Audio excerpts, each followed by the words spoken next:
On behalf of a proud, determined, and grateful nation, I declare open the Games of Salt Lake City.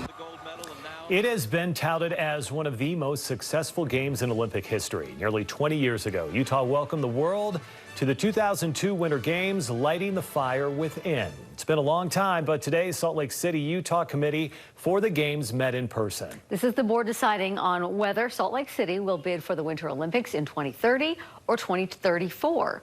Olympic specialist Alex Cabrero says although it was nice for everyone to see each other once again, the board knows it has a lot of work to do.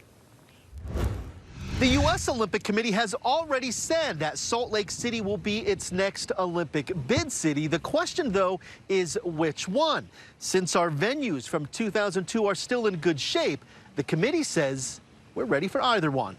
We are an Olympic and Paralympic city. The meeting, which included the full committee, together for the first time since the pandemic, met today at the Utah Olympic Oval in Kearns.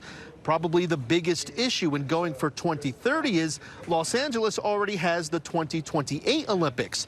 The International Olympic Committee doesn't traditionally award the same country back-to-back games, but the bid process is changing.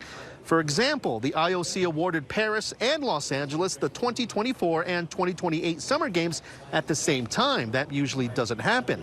If the IOC does the same for the 2030 and 2034 Winter Games, the Salt Lake Committee says it has to be prepared to be in consideration for either one. Fraser Bullock, who was the COO of the Salt Lake 2002 Games, is the president and CEO of this new committee and feels when the IOC makes a decision, our successful past is what will get us a future Games. We are so fortunate that we have all of the venues here in place and everything, the experienced people, the enthusiasm of this market, the political support. We're really like a dream city in terms of being able to bring back the games because all the pieces are in place. The Salt Lake Committee also announced an athletes panel to help bring the games back to Salt Lake with well-known names such as Nathan Chen, Ted Ligety, Lindsey Vonn, and Apollo Anton Ono. Of course, Salt Lake City's reputation for its successful 2002 Games doesn't automatically mean we will get a future Olympics. Vancouver, who hosted 2010 in the middle of the recession, is also interested in 2030. So for now, the question for Salt Lake City remains 2030 or 2034. At Utah Olympic Oval, Alex Cabrero, KSL 5 News.